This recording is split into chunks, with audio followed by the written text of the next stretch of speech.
Méditons avec le pasteur Ertis. Méditons avec le pasteur Ertis. Mardi, le 28 juillet, le lecteur de la Bible 2020 a prévu Juges 2, 1 à 23, c'est-à-dire tous les chapitres 2e. Voici les questions pour approfondir cette méditation. Bien sûr, il faut d'abord prendre soin de lire ce texte pour être à l'aise et répondre aux questions. De quoi ou de qui parle ces versets? Y a-t-il un exemple à suivre ou à ne pas suivre? Y a-t-il un avertissement? Quel verset m'interpelle le plus? Pour ma prière, y a-t-il quelque chose que Dieu me montre, dont j'ai à me repentir, auquel croire et obéir, pour lequel le remercier et le louer, pour lequel lui formuler ma demande?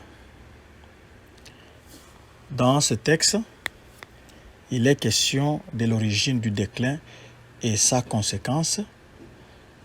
Ensuite, l'auteur parle de la ruine dans les rapports d'Israël avec Dieu.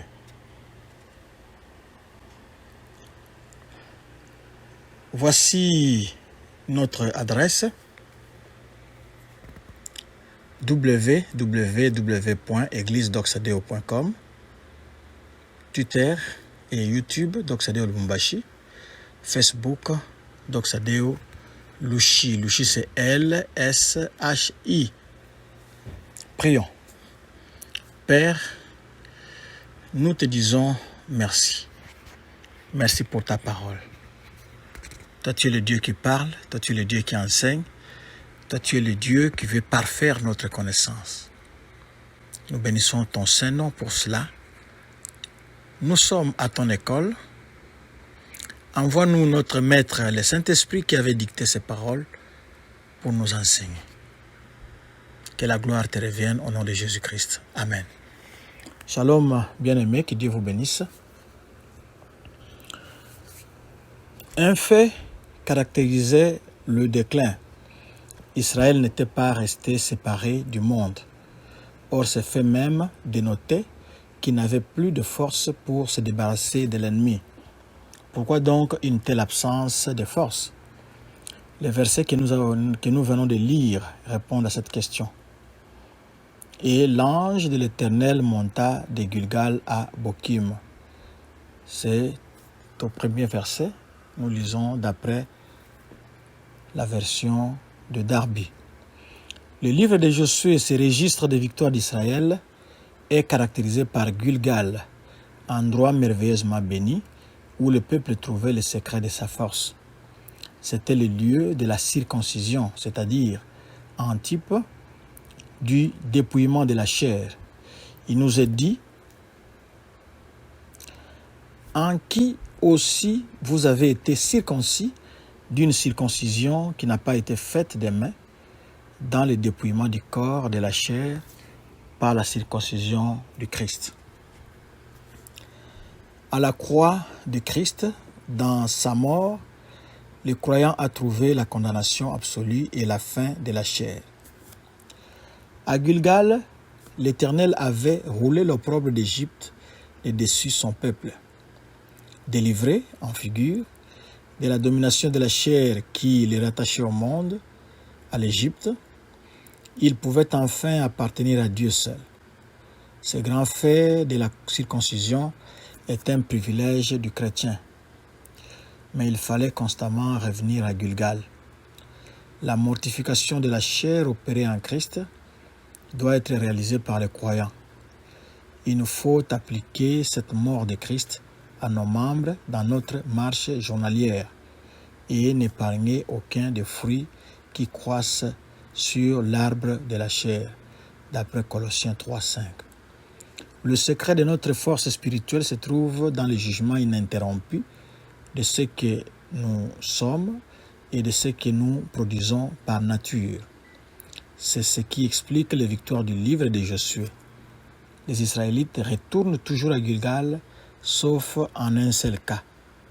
Il faut lire alors Josué 7:2, où ils subissent une défaite. Or, Gilgal avait été négligé, oublié même depuis les jours de Josué.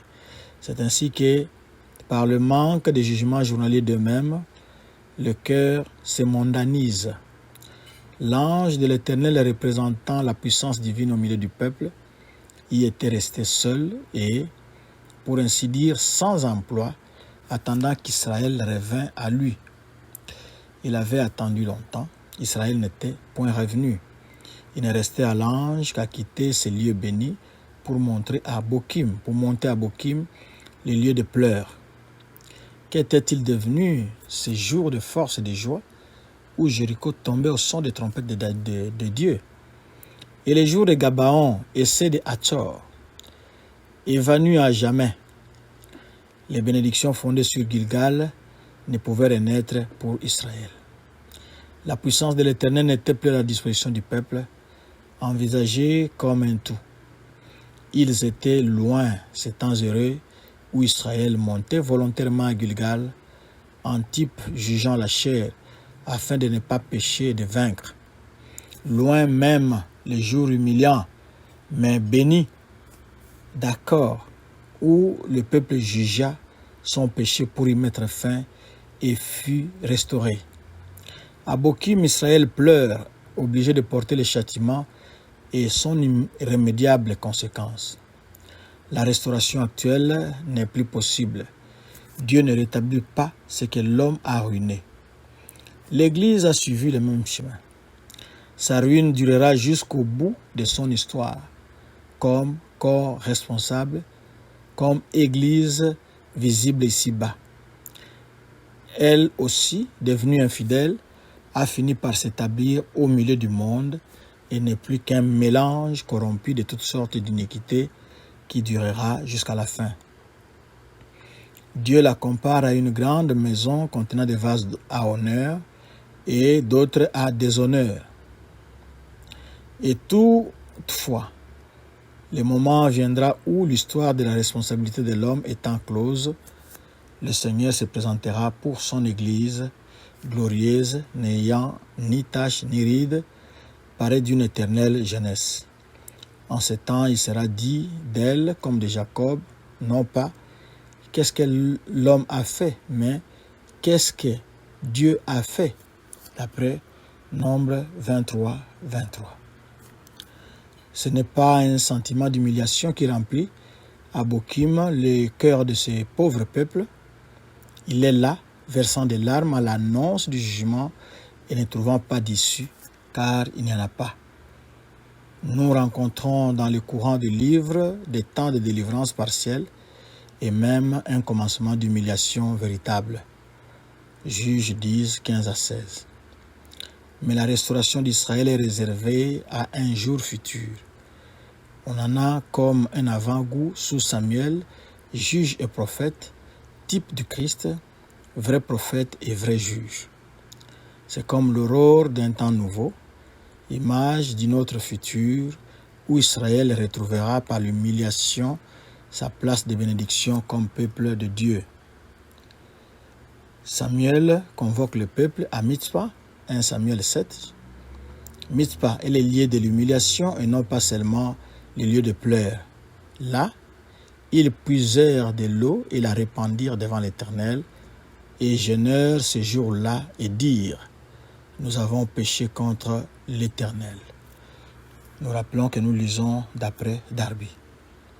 Là, ils abandonnèrent leur faux Dieu, et ce fut le premier début d'une ère de bénédiction qui brilla de tout son éclat sous le règne de David et de Salomon.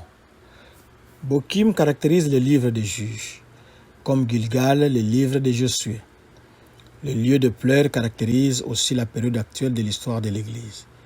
Il n'est plus question pour elle de retourner en arrière. L'édifice est ruiné, le recrépir ne fait qu'orner sa ruine, chose plus fatale que la ruine elle-même. Il n'est plus question de retrouver la force perdue. L'ange de l'Éternel est monté de Gilgal à Bokim.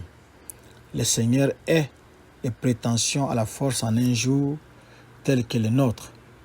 L'activité de l'homme et de la chair que l'on voit s'étaler de tous côtés n'a rien à faire avec la puissance de l'esprit. Ceux qui crient d'en haut, la puissance de Dieu est avec nous, me font penser aux foules qui entouraient Simon le magicien, disant, celui-ci est la puissance de Dieu, appelée la grande, d'après Actes 8, 10. Et à Laodicée qui dit, je suis riche, et qui ne connaît pas qu'elle est malheureuse et misérable et pauvre et aveugle et nue. Cependant, ne l'oublions pas, si l'Église comme témoin collectif a manqué, le Seigneur conserve un témoignage à Christ au milieu de la ruine. Ce témoignage reconnaît la déchéance et plaire sur elle en la présence de Dieu. Nous trouvons quelque chose de semblable en Ézéchiel 9, 4. Les hommes de Jérusalem qui gémissent et soupirent sont marqués au front par l'ange de l'Éternel. Ils sont un peuple humilié, comme en Malachie 3, versets 13 à 18. On trouve deux parties dans ces chapitres de Malachie. Ceux qui disent, au verset 14, « Quel profit y a-t-il à ce que nous marchions dans le deuil devant l'Éternel des armées ?» Et les fidèles, un résidu faible et abaissé, qui vont se parlant l'un à l'autre, reconnaissant la ruine, mais attendant le Messie qui seul peut leur apporter la délivrance. Ceux-là ne disent pas, quel profit y a-t-il? Leur abaissement est profitable, car il les fait regarder vers celui qui, de la poussière, fait lever les misérables, de dessus le fumier élève les pauvres, pour les faire asseoir avec les nobles. 1 Samuel 2,8. Croyants, prenons cette place, nous aussi. Ne soyons point indifférents à l'état de l'Église de Dieu dans ce monde. Pleurons, car nous y avons tous contribué. Contentons-nous, comme Philadelphie, d'avoir peu de force, et nous entendrons le Seigneur nous dire de sa voix consolante, « Moi, j'ai la clé de David, la puissance est à moi, ne crains pas, je la mets tout entière à ton service. » Au verset 1 et 3, l'ange de l'Éternel parle au peuple. Dieu avait-il manqué à son alliance? N'avait-il pas accompli tout ce dont sa bouche avait parlé? C'était Israël qui avait rompu l'alliance. Pourquoi avez-vous fait cela? Comme cette question cherche la conscience et la sonde. Pourquoi? Parce que j'ai préféré le monde et ses convoitises à la puissance de l'Esprit de Dieu. Les idoles au regard ineffable de la face de l'Éternel. Qu'était-ce donc que le cœur naturel de ce peuple? Qu'est-ce que le nôtre?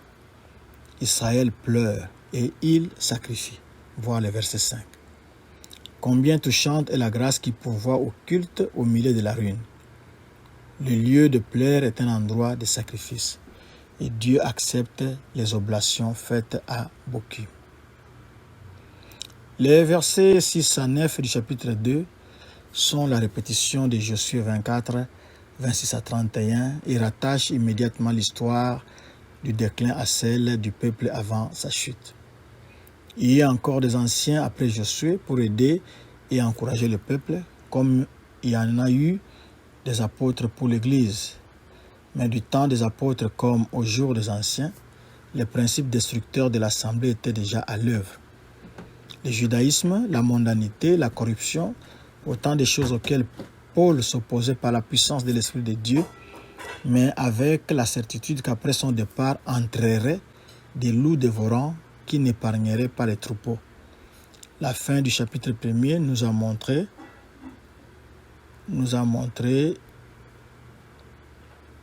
le déclin d'Israël dans ses rapports avec le monde.